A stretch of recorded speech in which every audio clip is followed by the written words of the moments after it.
Intention क्या होता है। अब हमारी प्रोसेस शुरू होगी। एक अपराध के होने में हम कब कॉमन इंटेंशन का प्रिंसिपल लगाएंगे। ये तो बेसिक इंट्रो हुआ, होता क्या है कॉमन इंटेंशन। अब हम समझते हैं डिटेल में। इतनी कहानी समझ में आई हो तो इसको रफ कर दूं।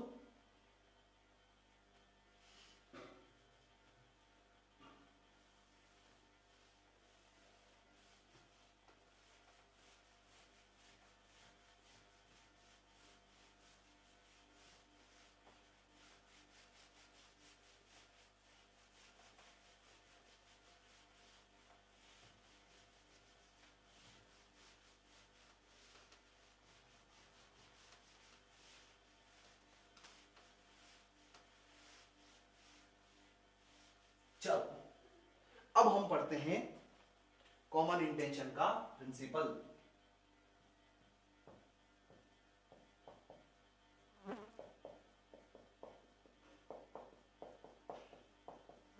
Common intention section 3 subsection 5 of BMS।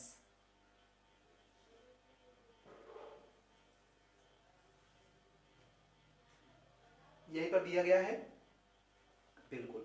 सामान्य आशय, कॉमन इंटेंशन को क्या कहते हैं, सामान्य आशय।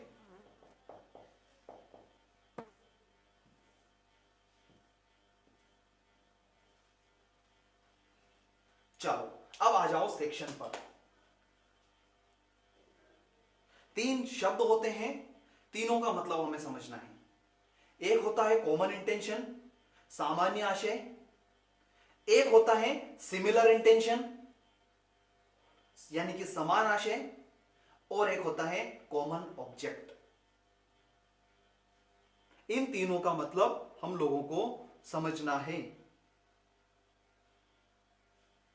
ठीक है।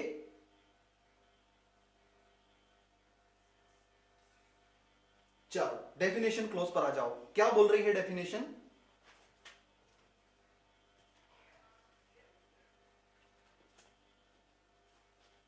इंटेंशन को कोई अगर हमसे क्वेश्चन पूछे, क्या इंटेंशन को बीएनएस के अंतर्गत परिभाषित किया गया है, नहीं।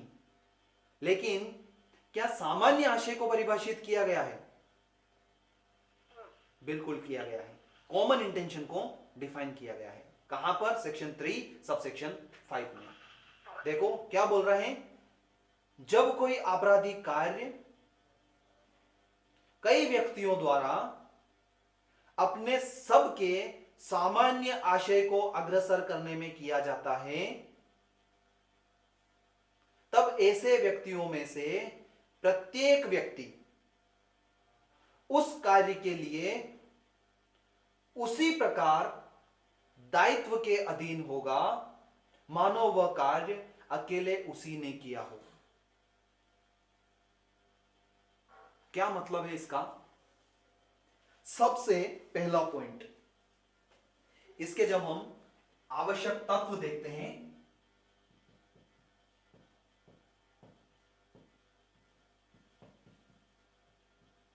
एसेंशियल एलिमेंट देखते हैं, तो सबसे पहला पॉइंट क्या निकल के आता है, नंबर 1, कोई आपराधिक कार्य,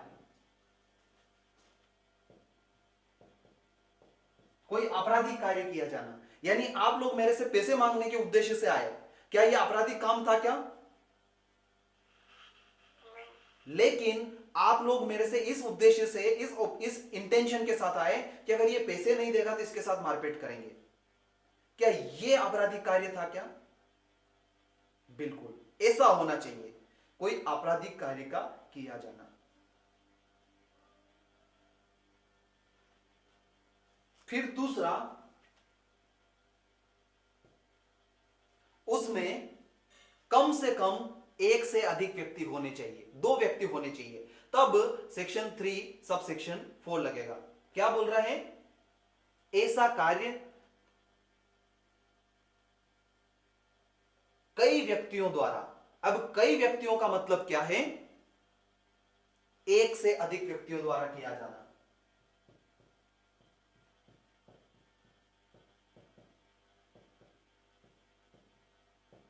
एक से अधिक व्यक्तियों द्वारा किया जाना।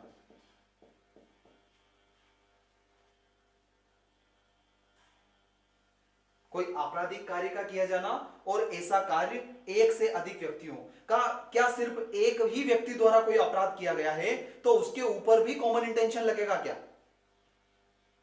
नहीं लगेगा। उसको लगाने की जरूरत क्या है? जब उस व्यक्ति द्वारा ऑफेंस किया गया तो मूल सेक्शन उसके ऊपर लगेगा। ये जो धारा है ये सपठित धारा है, यानी साथ में लगने वाली धारा है, अपने आप में कोई मूल अपराध घोषित नहीं करती है। इसके बहाने से हम किसी व्यक्ति को अपराध में शामिल कर सकते हैं, लेकिन इसी धारा को लगाकर किसी व्यक्ति को अपराधी नहीं बनाया जा सकता। मूल धारा नहीं है अपराध को साबित करने या अपराध के लगाने के संबंध में, सपोर्टिव सेक्शन है। ठीक है। तीसरा पॉइंट, और क्या आवश्यक तत्व है? तो तीसरा आवश्यक तत्व क्या बता रहा है कि जो ऐसा कार्य किया जा रहा है वो इन सब के सामान्य आशय के अग्रसरण में हो, यानी कॉमन इंटेंशन, सामान्य आशय के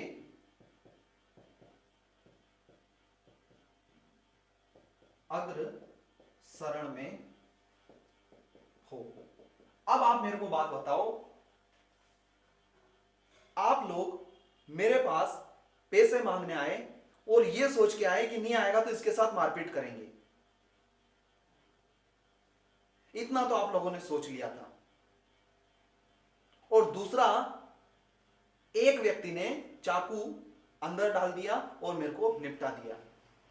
तो इनमें से, इन दोनों अपराध में से दो, एक तो आपका इंटेंशन था कि आप मेरे साथ मारपीट करेंगे, और दूसरा हुआ क्या, मेरे को निपटा ही दिया गया।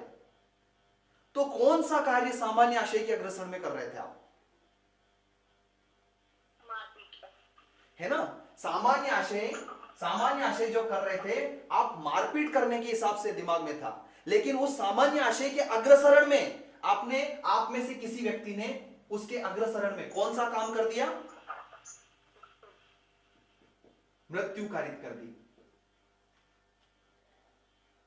तो सामान्य आशय आपने किसी कार्य के करने के लिए बनाया है, उसके अग्रसरण में एक व्यक्ति अगला कोई भी कार्य कर देता है, तो इस कार्य की बात हो रही है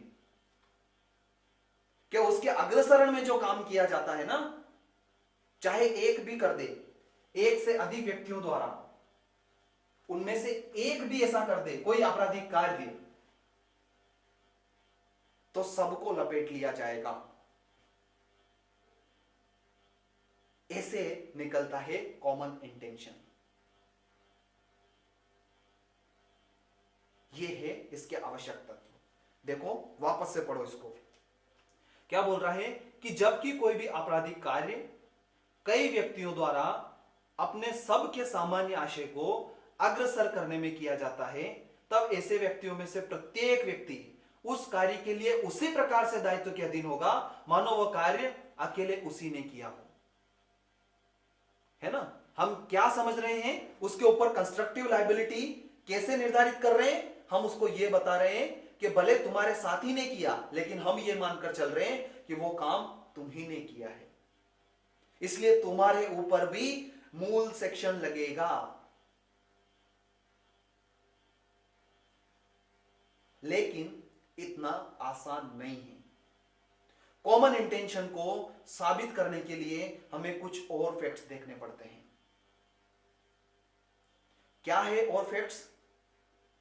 तो कॉमन इंटेंशन को साबित करने के लिए अगला एसेंशियल एलिमेंट होना चाहिए एक्टिव पार्टिसिपेशन। क्या? चौथा पॉइंट, उन व्यक्तियों का एक्टिव पार्टिसिपेशन,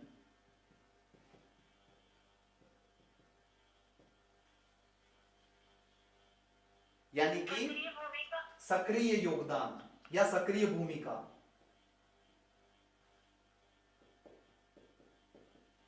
आप जो भी बोलना चाहो, सक्रिय योगदान या सक्रिय भूमिका, एक्टिव पार्टिसिपेशन। कैसे?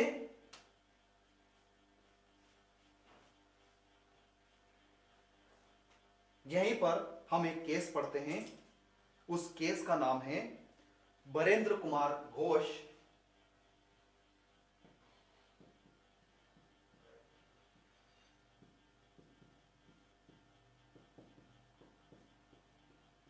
Versus emperor.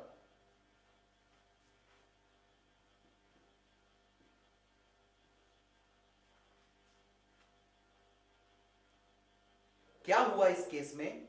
इस केस को एक नाम से और जाना जाता है और वो एग्जाम में पूछा जाता है ना? इस केस के बारे में विशेष रूप से पूछा जाता है पोस्ट मास्टर वाद। सिंधु नदी वाला अभी बताऊंगा।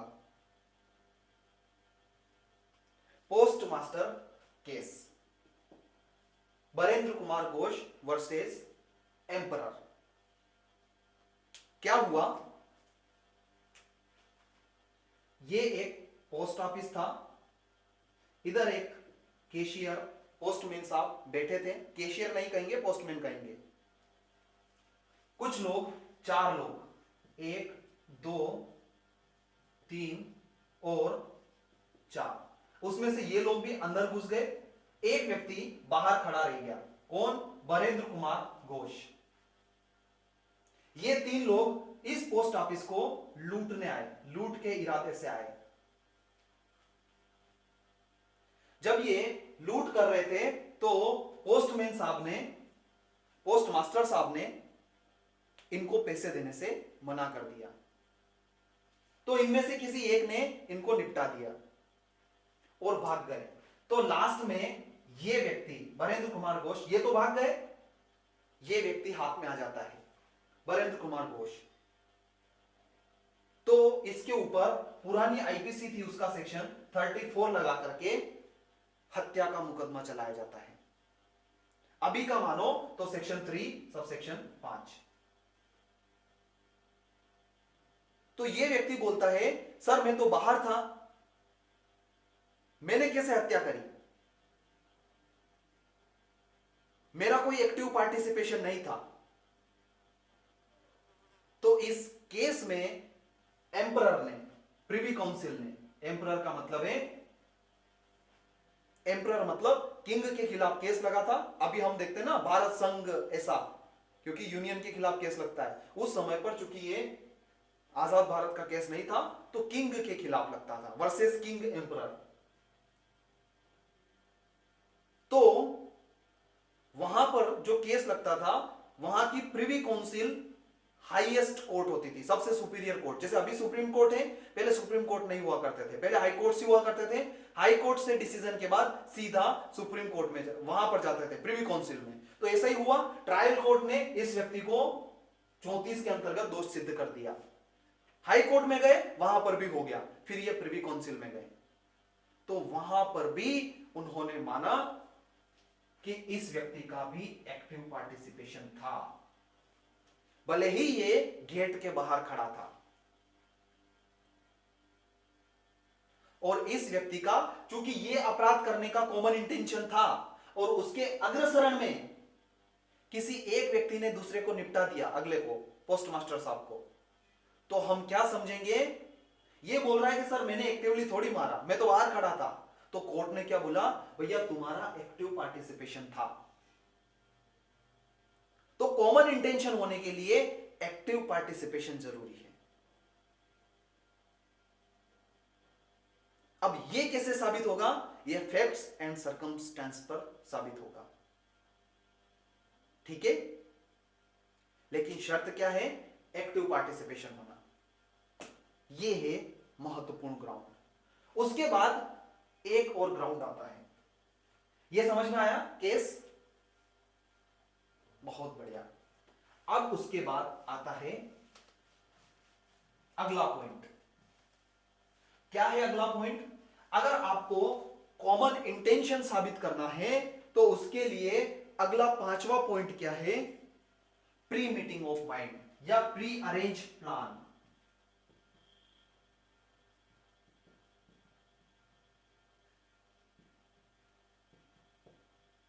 प्री अरेंज प्लान का होना, या फिर आप ये कह सकते हो प्री मीटिंग ऑफ माइंड, पूर्व नियोजित योजना।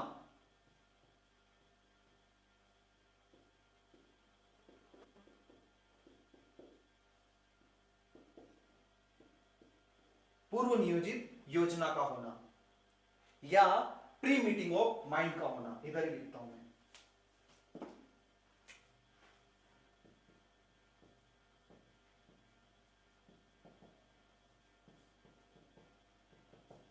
प्री मीटिंग ऑफ माइंड का होना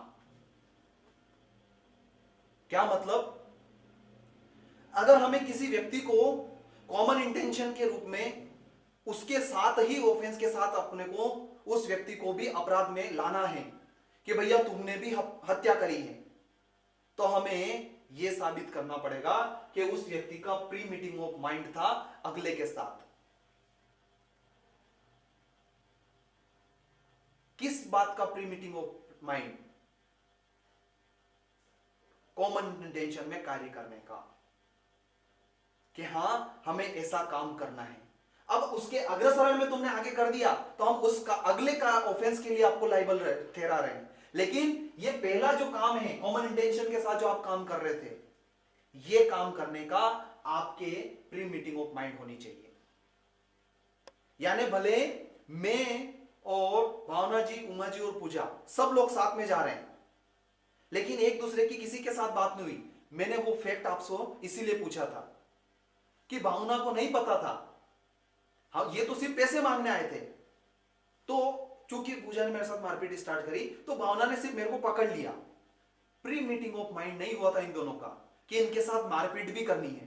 तो अब कॉमन इंटेंशन से कोई ऑफेंस करने का ही माइंड नहीं था, उसके आगे पूजा ने चाकू से मार दिया, तो क्या भावना को अब हम दायित्वहीन के अधीन ठहराएंगे? क्या नहीं ठहराएंगे, क्योंकि प्री मीटिंग ऑफ माइंड नहीं था पूजा और भावना का।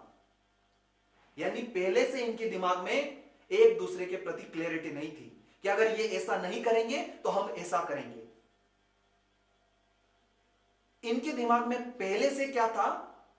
सिर्फ इतना सा था कि हम पैसे मांगेंगे, मारपीट का भी नहीं, सिर्फ पैसे मांगेंगे। ये सिर्फ इनको पूजा होना को सिर्फ ये बोलकर लाई कि हमें इनसे पैसे मांगना है।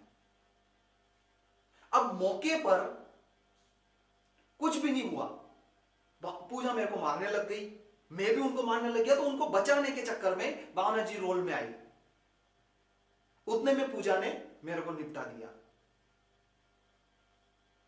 कुछ भी अवसर नहीं मिला प्री मीटिंग ऑफ माइंड का।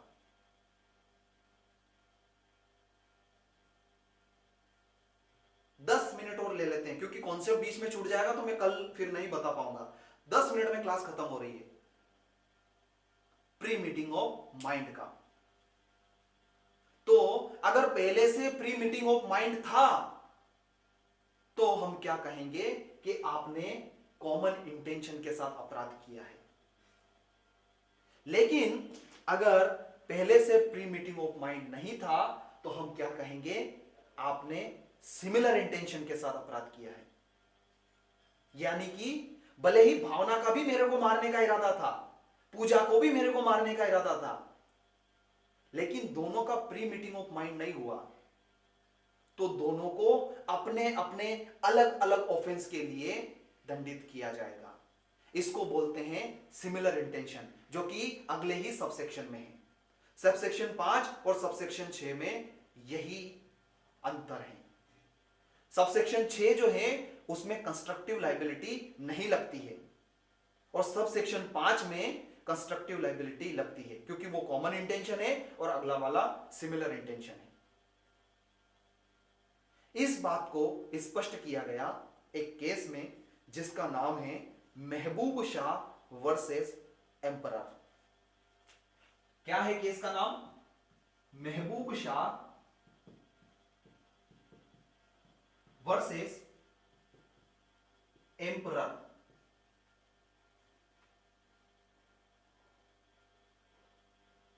क्या बताया गया कि प्री अरेंज प्लान या पूर्व नियोजित योजना होना जरूरी है या प्री मीटिंग ऑफ माइंड होना जरूरी है। इस केस में बताया गया महबूब शाह वर्सेस एम्परर में।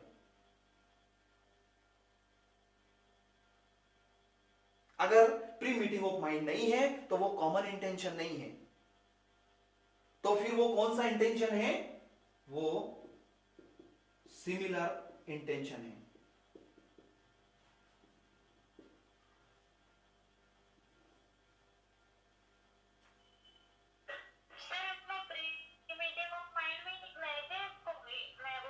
हाँ, ये इसी का केस है, प्री अरेंज प्लान या प्री मीटिंग प्लान, महबूब शाह वर्सेस एम्परर।